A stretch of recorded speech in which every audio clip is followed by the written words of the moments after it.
The sound of musical instruments always consists of packages of multiple frequencies. Tones of only one frequency are not found in nature, they can only be created with electronics, like computer beeps. It's a very bare sound. On musical instruments, many more frequencies are involved. If we take the example of a string and put it on an acoustic guitar, the sound of the string is picked up by the sound box.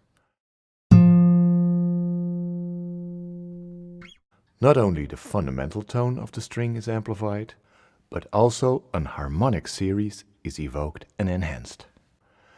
The so-called overtone series is a series of frequencies in fixed proportions, here shown in music notes on a fundamental low C. This happens in fact with any note you play on an instrument.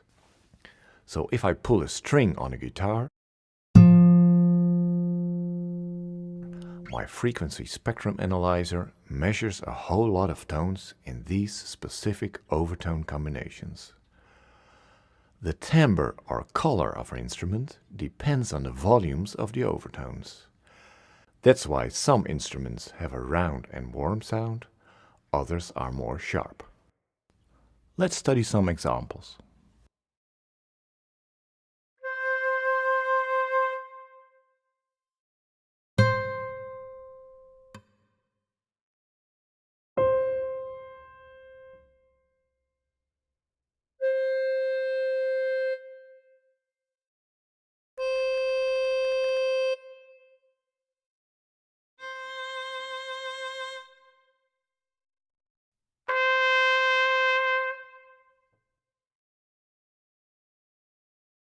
The piano has lots of strings as well, and I like to play the overtone series for you on the keyboard.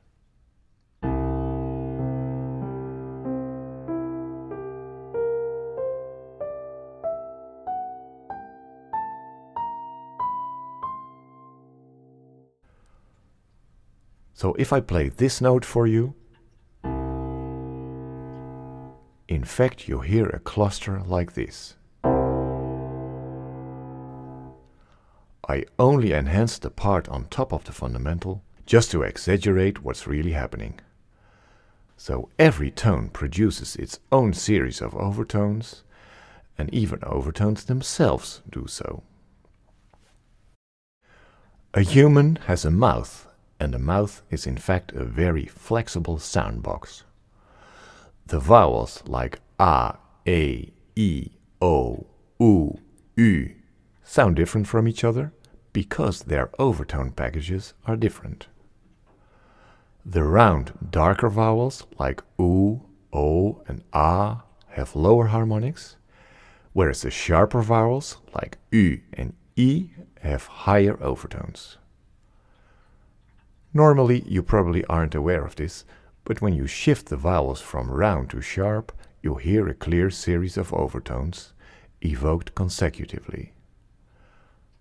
Listen to this experienced overtone singer who can enhance each tone of the overtone series by using transitions from round to sharper vowels.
I invite you to try this yourself.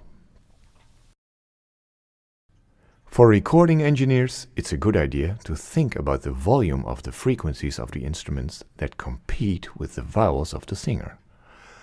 For instance, if you temper the high frequencies of the guitar a bit, it could help the clarity of the voice of the singer so that the lyrics come out nicely. A long time ago, I had the opportunity to play a few tones on a trumpet and have them analyzed by a computer, which provided a picture that I like a bit better than the spectrum analyzer I showed before. I played tones that I centered as much as I could, and I played a few tones like a beginner, by blowing under a certain angle into the mouthpiece. The clear note must have sounded something like this.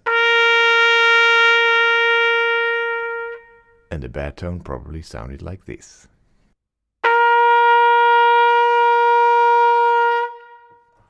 You'll easily see that the bad tone has a lot of dark stuff, which is noise.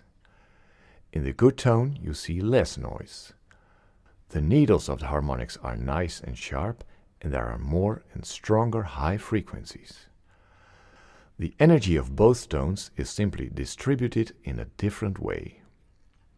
When I play together with one or more other brass players, we will try to bring those needles precisely together. Otherwise, there will be unpleasant swingings in the tone.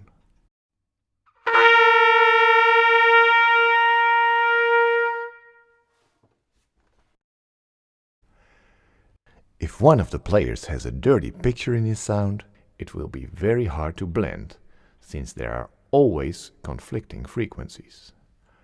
Trying to fix the problem by adapting the tuning slide on the horn won't solve the problem. Playing unison is one of the hardest things to do, especially for instruments with rich harmonics like the violin or the trumpet. If you write unison for trumpets, it's actually better to write for 3 or 4 trumpets instead of 2, so that there is a kind of average, so to speak. With the needle picture in mind, it is also easy to understand the difference between consonant sounds and dissonant sounds. If I combine this tone with another one, a semitone higher, the number of frequencies in the air is pretty much doubled, which is quite a lot of information to our ear.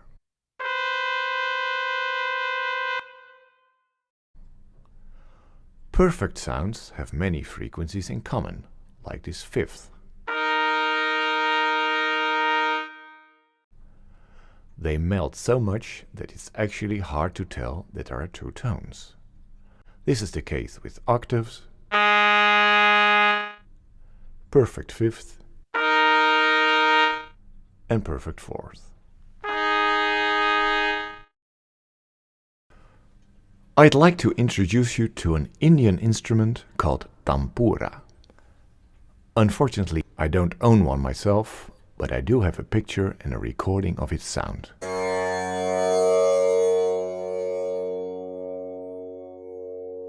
It usually has 4 strings tuned in a low fundamental, 2 strings up an octave, and a fifth. The overtones of the strings are amplified tremendously by the instrument. Here is the common order: fifth, octave, octave, fundamental.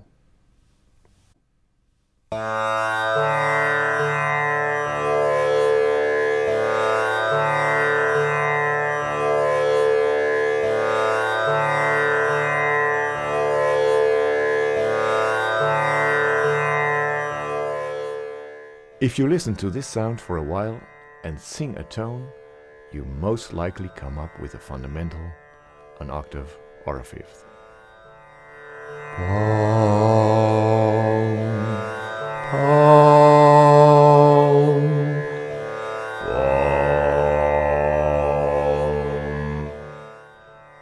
A major third will do as well, because it's one of the early harmonics.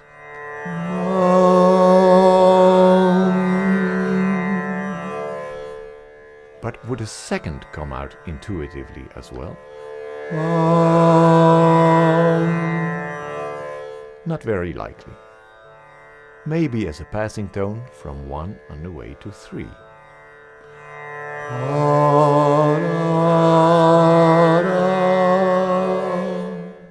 The second is simply less stable than the other ones and asks for melodic development. After tuning in, looking for some variation, you will discover that a minor seventh is also a good candidate.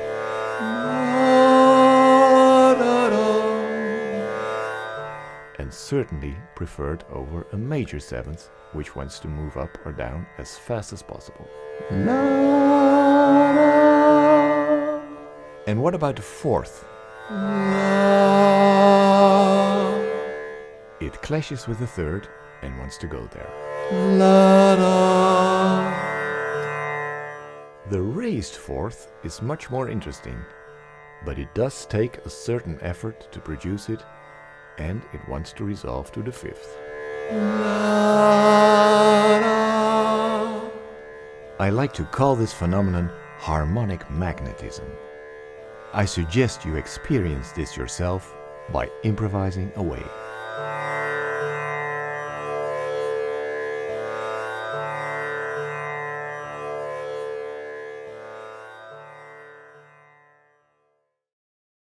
So the extent of stability of the tones has a simple, natural explanation, and it has consequences for the behavior of our melodies. You can't just stop on any tone you like. Our ear wants us to resolve the tones that conflict too much.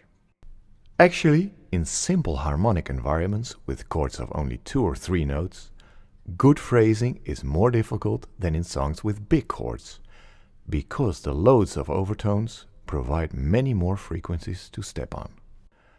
Writing a good, catchy children's song in a way challenges us more than producing a complex jazz solo on heavy harmonies. Never take these statements for granted, but always try it yourself.